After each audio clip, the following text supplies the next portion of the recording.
अनीता चौधरी की हत्या के मामले में मृतका के परिजनों ने पुलिस की लूट की थ्योरी को नकार दिया।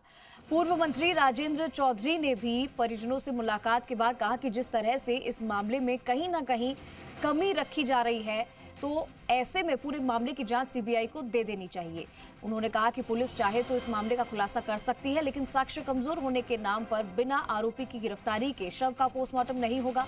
मृतका अनीता चौधरी के पति मनमोहन चौधरी ने कहा कि उन्होंने सुमन उर्फ सुनीता से बात की थी और सुमन ने संदेह भी जताया, लेकिन अभी तक इस मामले में मुख्य आरोपी तक पुलिस नहीं पहुंची।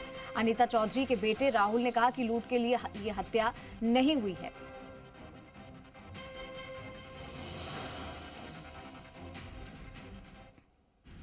अनीता चौधरी हत्या के मामले में 5 दिन बाद भी पुलिस के हाथ अभी तक खाली है। मुख्य आरोपी गुलामुद्दीन को अभी तक पुलिस गिरफ्तार नहीं कर पाई। इस समय हमारे साथ है राजस्थान सरकार के पूर्व कैबिनेट मंत्री राजेंद्र चौधरी जी। उनसे बात करते हैं कि उनका समाज क्या चाहता है इस मामले में। जिस तरीके से ये हत्याकांड सामने आया है, ब्रूटल मर्डर है ये, अब आप क्या कहेंगे इसमें? निश्चित रूप से इसकी निंदा के लिए कोई शब्द नहीं है, किसी के पास भी नहीं है, परिवार के पास नहीं है, हमारे पास नहीं है और समाज के पास भी नहीं है। सर्वत्र इसकी निंदा की जा रही है और इतना जघन्य अपराध और सुनियोजित, ये अपराध जो है वो सुनियोजित हुआ है। गड्ढा पहले खुदवाया गया, वहाँ पे कटर मशीन को पहले लाया गया और उसके बाद में किस तरह से उन्होंने, और उस टैक्सी में जिसमें वो बैठ के गई है, उनके पति मनमोहन सिंह जी जो मेरे साथ यहाँ खड़े हैं, उन्होंने मुझे बताया, उन्होंने पुलिस को जाके उस टैक्सी का नंबर बताया कि ये टैक्सी है। तब वो पुलिस ने उनको पकड़ा और पुलिस उसके साथ गई। तब वो क्राइम प्लेस के ऊपर पुलिस पहुंची स्पॉट पर और उसके बाद में उनकी बॉडी को बरामद किया गया। अब वॉइस मेल एक उनकी मित्र का आया है जो एयर हुआ है, तो उससे बहुत सारे प्रश्न सामने आ गए हैं। तो वो प्रश्न से शंकाएं पैदा हो गई है कि जांच क्या सही होगी या नहीं होगी, या ये जांच प्रभावित की जाएगी। इस तरह की शंकाएं पैदा हो गई, परिवार को भी हो गई है और दूसरे लोगों को भी हो गई है।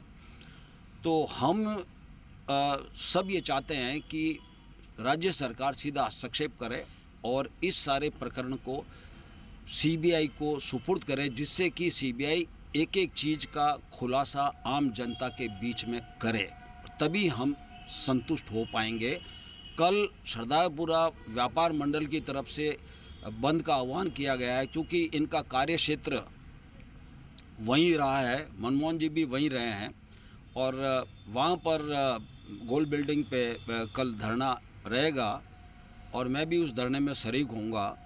और उसके बाद में हम कमिश्नर को और कलेक्टर को हम मेमोरेंडम देंगे इस बात को लेकर के, और हम शांतिपूर्वक प्रदर्शन करते हैं और सबसे अपील करते हैं कि उसके अंदर ज़्यादा से ज़्यादा लोग पधारें और उस श्रद्धांजलि संघर्ष समिति की मीटिंग को सफल बनाएं।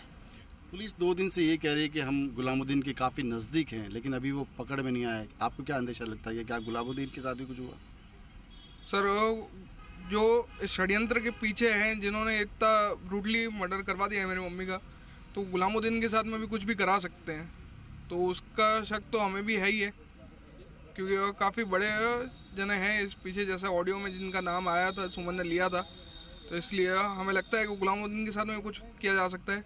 जैसे सर ने कहा कि हमें पुलिस पे विश्वास है, पूरा विश्वास है। अगर पुलिस चाहती है तो कई केसों में पुलिस ने अपराधी को 24 घंटे के अंदर पकड़ लिया है, बट यहाँ पे 72 घंटे से ज़्यादा होने आ रहे हैं, बट पुलिस ने अभी तक किसी को भी अरेस्ट नहीं किया, कोई भी हमें जानकारी नहीं दी गई है। तो ये थे राहुल चौधरी, मृतका अनीता चौधरी के पुत्र, जिन्होंने भी संदेह जताया। पूर्व मंत्री ने भी समाज के नाते इन्होंने कहा है कि निश्चित रूप से सरकार को पहल करते हुए इस पूरे मामले को सीबीआई को सुपुर्द करना चाहिए, ताकि इस पूरे मामले की निष्पक्ष जांच हो सके।